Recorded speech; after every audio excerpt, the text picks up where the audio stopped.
discuss about the biological magnification. This is biological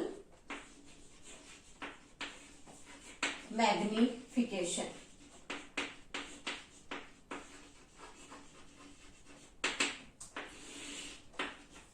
First of all, understand करने के लिए एक छोटा सा एग्जाम्पल हम यहाँ लेते हैं कि जब किसी भी क्रॉप फील्ड में कोई स्पेसिफिक क्रॉप को ग्रो किया जाता है, जाहिर सी बात है कि वहां पर बहुत सारे पैथोजेंस या पेस्ट उस क्रॉप को इन्फेस्ट करते हैं, इन्फेक्ट करते हैं, और जो वहां उस फील्ड का ऑनर है बेसिकली वो उन क्रॉप्स पर प्रेजेंट पैथोजेंस या पेस्ट को किल करने के लिए किसी परसिस्टेंट सोल्यूबल केमिकल का यूज करेगा। जैसे जनरल एग्जांपल में हम जब डिस्कस करते हैं तो हम डीडीटी का एग्जांपल लेते हैं, जो कि एक पेस्टिसाइड के नाम से जानी जाती है। रिजल्ट क्या होता है कि वो पैथोजन या पेस्ट तो वहां से उस क्रॉप से किल हो गया, लेकिन उस सोल्यूबल केमिकल का ग्राउंड वाटर में चले जाना, नॉर्मल जो हमारा वाटर बॉडीज हैं उन तक उसका फ्लो करना, उसी के साथ साथ वो मिट्टी के अंदर भी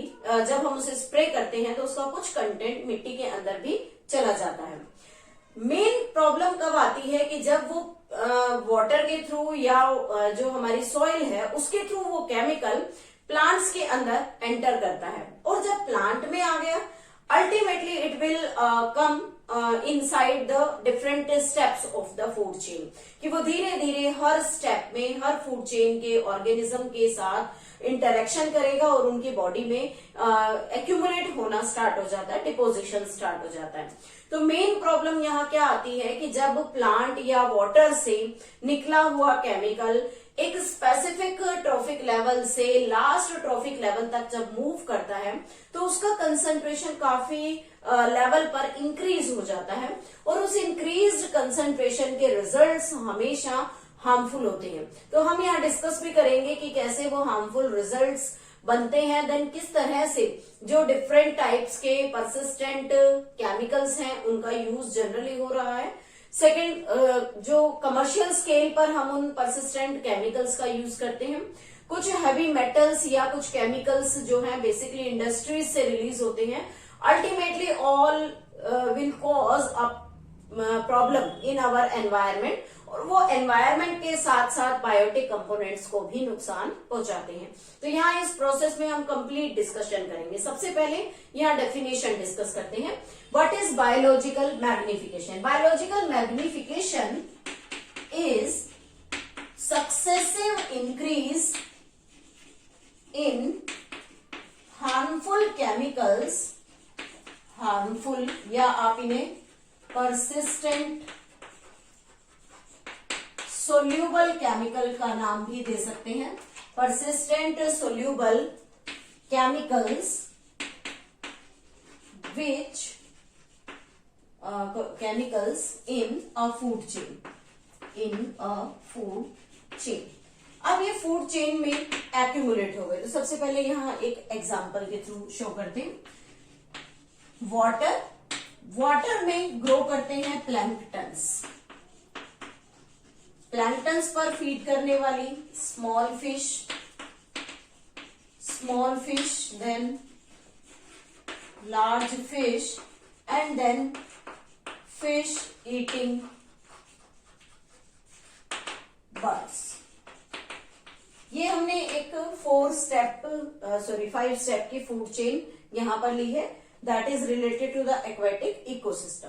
अब सबसे पहले यहाँ देखते हैं कि कैसे सक्सेसिव इंक्रीज स्टार्ट हुआ। तो मैंने अभी डिस्कस किया था आपके साथ कि जो पेस्ट और पैथोजेंस होते हैं उनको बेसिकली रिमूव करने के लिए जो हैवी केमिकल्स हैं उनका यूज होता है, और वो केमिकल अल्टीमेटली यहाँ वाटर के अंदर आ जाते हैं, और वाटर में यहाँ पर उनका जो अमाउंट है that is approximately 0.003 ppm। ppm stands for parts per million.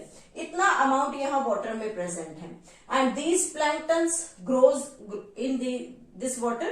ये जो प्लैंक्टन है वो यही इस पानी के अंदर ग्रो कर रहे हैं। देन रिजल्ट क्या होगा कि जब प्लैंक्टन इस वाटर को यूज करते हैं, then the amount of that chemical increases approximately 0.04 parts per million.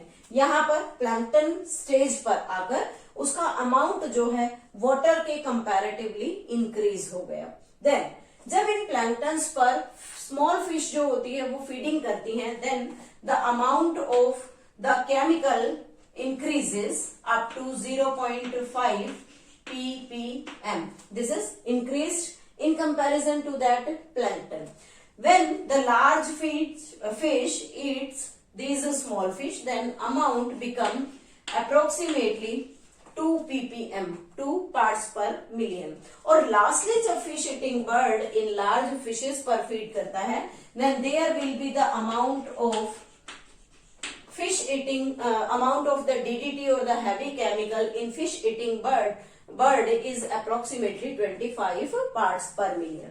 तो यहाँ हमने एक चीज देखी है कि वाटर के अंदर जो अमाउंट था हैवी केमिकल का या हैवी मेटल का, that is the least count, बहुत कम था। लेकिन जैसे जैसे फिश ईटिंग बर्ड तक हम पहुंचे वहां पर उसका अमाउंट जो है वो एक्सेसिवली इंक्रीज हो गया। बट कुछ समझ सा नहीं आ रहा, क्योंकि अभी हम जो फूड चेन डिस्कस करके आए थे वहां हमने स्टडी किया था कि जो फर्स्ट ट्रॉफिक लेवल होता है उस पर एनर्जी ज्यादा होती है और लास्ट ट्रॉफिक लेवल तक एनर्जी का रिडक्शन होता चला जाता है, वो एनर्जी पॉइंट्स में कन्वर्ट हो जाएगी। लेकिन यहाँ तो कुछ अपोजिट ही देखने को मिल रहा है कि वाटर में केमिकल का लेवल बहुत कम है, लेकिन जैसे जैसे हम टॉप कंज्यूमर तक पहुंचते हैं उस केमिकल का लेवल जो है वो एक्सेसिवली इंक्रीज कर गया। Now what will happen in this process, कि ऐसा क्या हुआ होगा यहाँ पर जिसकी वजह से केमिकल का अमाउंट वाटर के कंपैरेटिवली लास्ट ट्रॉफिक लेवल पर इंक्रीज हो जाता है। तो सबसे पहले यहाँ पर एग्जांपल ले लेते हैं कि जो बायोलॉजिकल मैग्निफिकेशन कोज करने वाले जो इन केमिकल्स हैं वो क्या क्या हैं।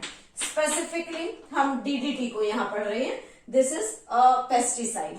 उसी के साथ कोई भी हैवी मेटल हो सकती है जो किसी इंडस्ट्री से रिलीज होती है या ओपनली डंप कर दी जाती है। Ultimately they get disposed into the water and accumulated in the water.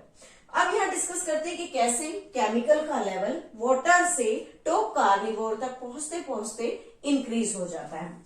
सबसे पहले जब भी कोई केमिकल यहाँ या किसी लिविंग ऑर्गेनिज्म में एंटर करता है, it will not be digested by that organism, there will be no digestion, means उस केमिकल का डाइजेशन नहीं होगा। जनरली जो भी हम फूड गेन करते हैं हम उसे प्रॉपरली डाइजेस्ट करते हैं डिफरेंट एंजाइम्स की हेल्प से, लेकिन यहाँ पर इस केमिकल का कोई भी डाइजेशन बॉडी में नहीं होता। देन नो एक्सक्रीशन, और अगर कोई चीज हमारी बॉडी में डाइजेस्ट नहीं होती है तो हम उसे अपने वेस्ट की फॉर्म में बॉडी से रिलीज कर देते हैं। लेकिन यहाँ क्या है कि उस वेस्ट को या जो केमिकल है उसे हम यहाँ अपनी बॉडी से एक्सक्रेट भी नहीं कर पा रहे, उसे रिमूव भी नहीं कर सकते। Then what will happen, it get accumulated, और ये धीरे धीरे वहां पर एक्यूमुलेट हो जाता है। और उस एक्यूमुलेशन का रिजल्ट हम यहाँ देख रहे हैं कि वाटर पर लेवल कम और फिश ईटिंग बर्ड्स पर उसका जो रिजल्ट है वो बहुत ज्यादा नेगेटिव होगा। देन 1960s के दौरान इस कंडीशन को जो साइंटिस्ट थे उन्होंने ऑब्जर्व किया कि डीडीटी का लेवल फिश ईटिंग बर्ड तक इंक्रीज्ड है। और कैसे उन्होंने इस प्रॉब्लम को फाइंड आउट किया, that is by the ornithologist. Ornithologist means which study, who studies bird, जो बर्ड के बारे में स्टडी करता है। उन्होंने देखा कि जितने भी बर्ड्स हैं जो फिश ईटिंग बर्ड्स हैं, बेसिकली उनकी पॉपुलेशन डिक्लाइन कर रही है, उनकी जो पॉपुलेशन है वो बेसिकली रिड्यूस होती जा रही है। Then what is the reason behind there declining of the population, this DDT disturb calcium metabolism. DDT calcium metabolism को डिस्टर्ब कर देती है एंड जो बर्ड्स होते हैं they need calcium for shell preparation, for shell formation around eggs. Generally जो birds हैं उन्हें कैल्शियम आयन की जरूरत है। क्या करेंगे? एग की जो शेल होती है, जो हार्ड कवरिंग होती है, उसे प्रिपेयर करेंगे। लेकिन हम यहाँ लिख चुके हैं कि उन्होंने क्या किया, उस डीडीटी ने क्या किया, कैल्शियम के मेटाबॉलिज्म को डिस्टर्ब कर दिया। Then it cause thinning of egg shell. यहाँ पर जो एग शेल है वो थिन हो जाती है और उसकी रिजल्ट क्या रहेंगे? There may be the premature breaking of egg. और जब एग ही प्रीमेच्योरली ब्रेक हो जाएगा या प्रेडेशन कर लेंगे प्रेडेटर उसका, तो रिजल्ट क्या होगा? Population will decline. और उसकी जो पॉपुलेशन है धीरे धीरे वो डेक्लाइन करना स्टार्ट कर देगी। इसलिए डीडीटी के इस नेगेटिव इफेक्ट को देखते हुए इस डीडीटी को 1960 के बाद गवर्नमेंट ने बैन कर दिया। अब इस टाइप के पेस्टिसाइड्स का यूज नहीं होता है। So this is the problem of our ecosystem that is caused due to the use of some harmful chemical like DDT and the different heavy metals.